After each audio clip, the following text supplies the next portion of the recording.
Jai Mata Di. Today we are going to talk about a play by Edward Albee, that is Who is Afraid of Virginia Woolf.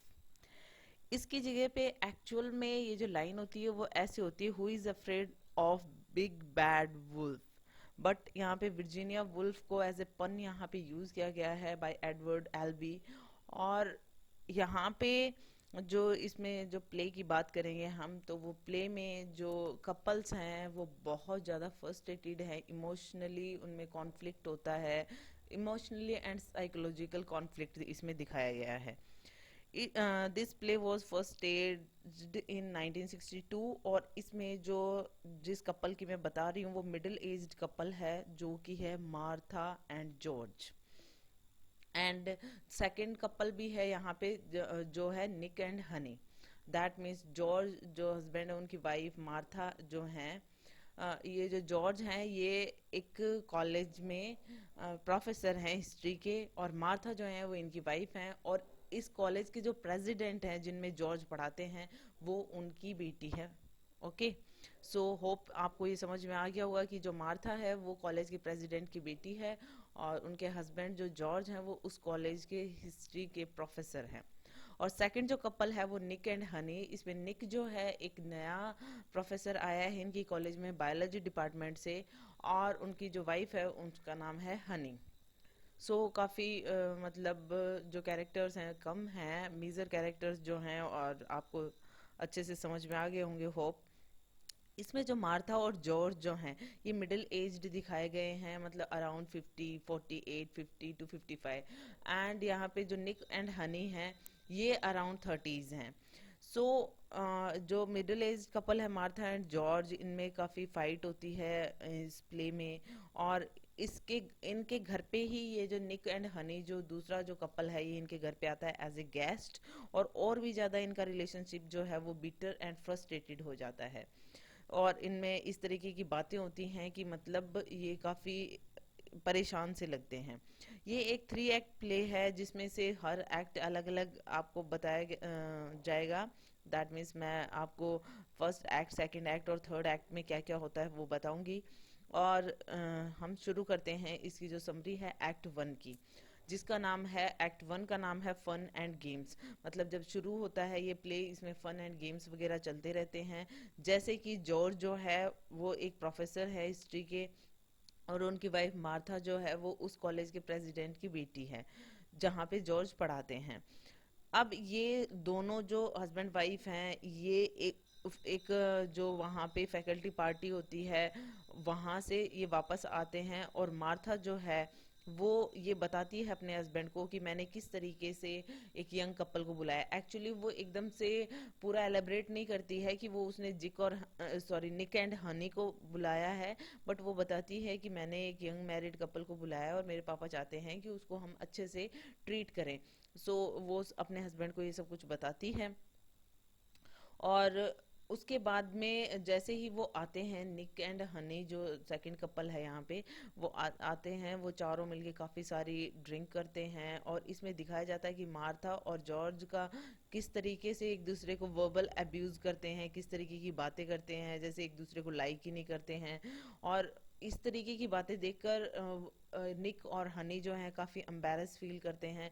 वो starting में तो ऐसा लगता है जैसे वो वहाँ पे रुकना ही नहीं चाहते, क्योंकि उनको अच्छा नहीं लगता है।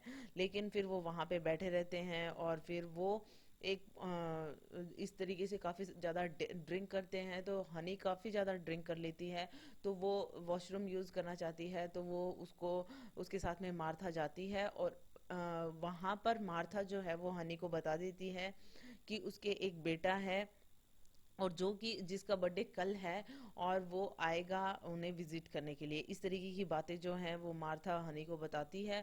और जब वो वॉशरूम से वापस आते हैं वहाँ पे ये चीज़ हनी जो है वो जॉर्ज को बता देती है कि ये चीज़ हमें मालूम नहीं थी कि आपका बेटा भी है, और ये चीज़ मुझे मार्था ने बताई। ये सब सुनकर जॉर्ज को काफ़ी बेकार लगता है, और मतलब वो उस पे और ज़्यादा गुस्सा होता है और वो काफ़ी एग्रेसिव हो जाता है। इन बिटवीन जॉर्ज के बारे में मार्था और बताती है कि वो किस तरीके से एक बार, मतलब उसके बारे में एक एम्बैरेसिंग स्टोरी बताती है कि किस तरीके से उसने उसे ह्यूमिलेट किया था, किस तरीके से उसे पंच मारा था एक बैकयार्ड पार्टी में। इस तरीके की बातें जो है वो मार्था करती है उन दोनों के साथ में, जिससे कि जॉर्ज को बहुत बुरा लगता है। और जब भी उसे बुरा लगता है वो खुद को उनसे अलग करता है। और जैसे ही उसे बुरा लगता है वो बाहर निकल जाता है, दैट मीन्स दूसरे रूम में चला जाता है और वहां से एक राइफल लेके आता है।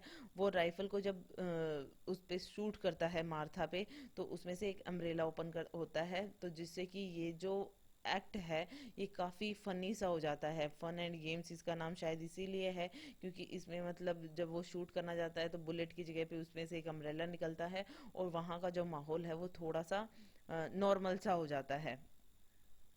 सब लोग हंसने लग जाते हैं कि मतलब इस तरीके से क्या ये सारी चीज़ें हुई हैं, और कि गन बैरल में से किस तरीके से अम्ब्रेला निकला है। अब ये सारी चीज़ें जो होती हैं इनके साथ साथ में, जैसा कि जॉर्ज को ये चीज़ अच्छी नहीं लगी कि मार्था ने उनके बेटे के बारे में उन्हें बताया, और ये सारी चीज़ें उसे अच्छी नहीं लगती हैं। और वो बार बार में वो जो चारों जो हैं वो काफ़ी ज़्यादा ड्रिंक करते हैं, और हनी जो है इनमें से काफ़ी ज़्यादा वीक दिखाई गई है, एकदम भोली भाली सी, एकदम नाइव सी। और वो बहुत ज़्यादा ड्रिंक कर लेती है और बार बार में वो बाथरूम वॉशरूम वगैरह यूज़ करने के लिए टू वॉमिट यूज़ करती रहती है।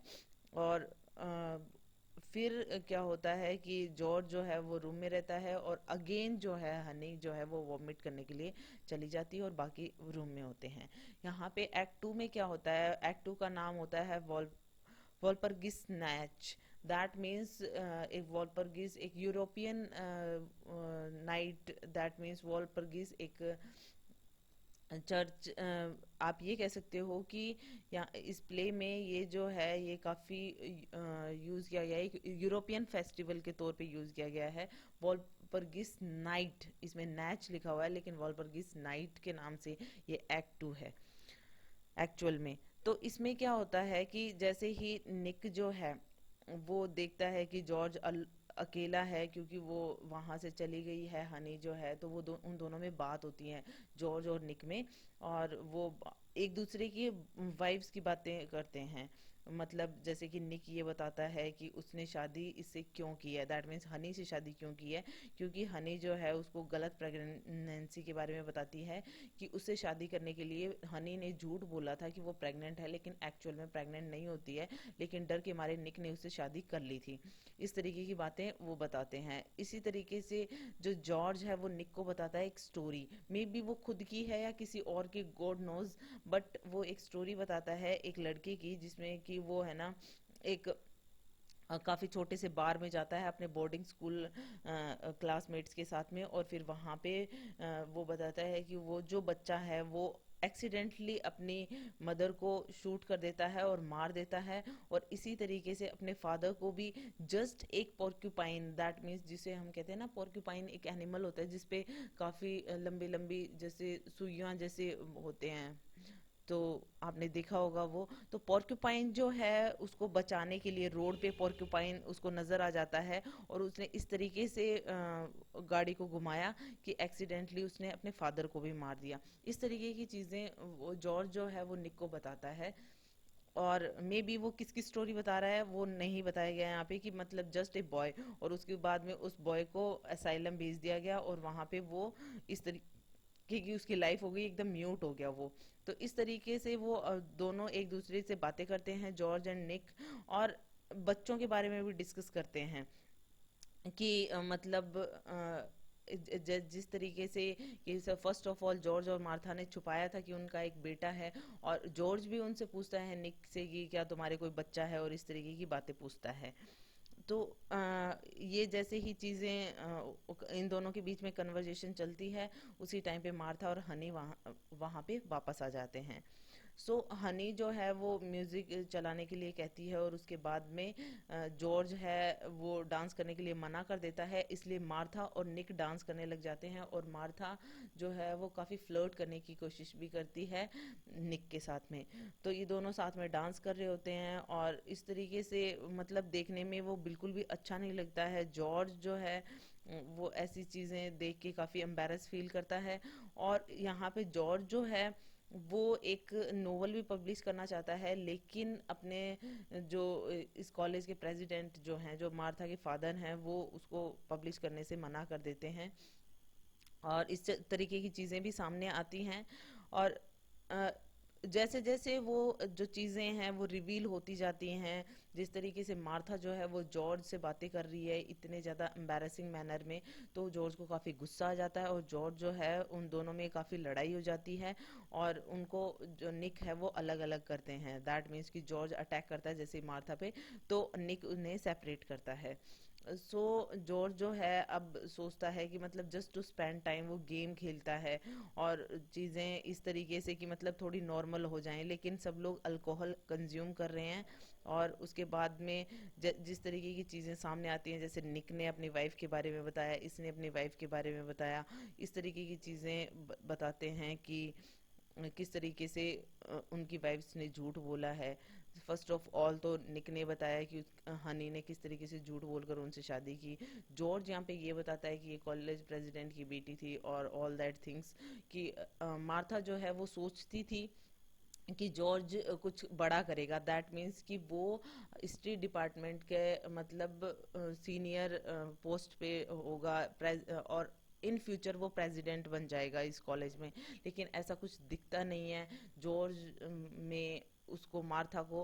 और मार्था को लगता है कि उसने गलती से शादी की, ये बिल्कुल भी एम्बिशियस नहीं है, ये बिल्कुल भी लाइफ में कुछ ग्रेट नहीं कर सकता। इस तरीके की जब चीज़ें सामने आती हैं, इनका जो रिलेशन है वो और भी ज़्यादा बेकार हो जाता है। दैट मीन्स ये फाइटिंग जारी रखते हैं।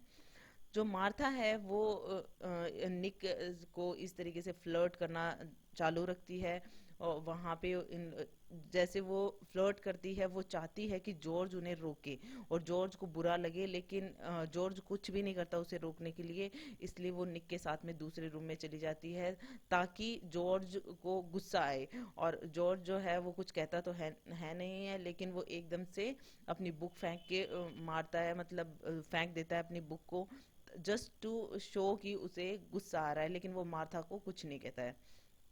थोड़ी देर बाद में डोर बेल रिंग करती है, और उसके बाद में जो है वो हनी को ये बताता है, जब वो हनी वहाँ पर आती है, कि वो अपने बच्चे के बारे में जो भी चीज़ है वो रिवील करने जा रहा है।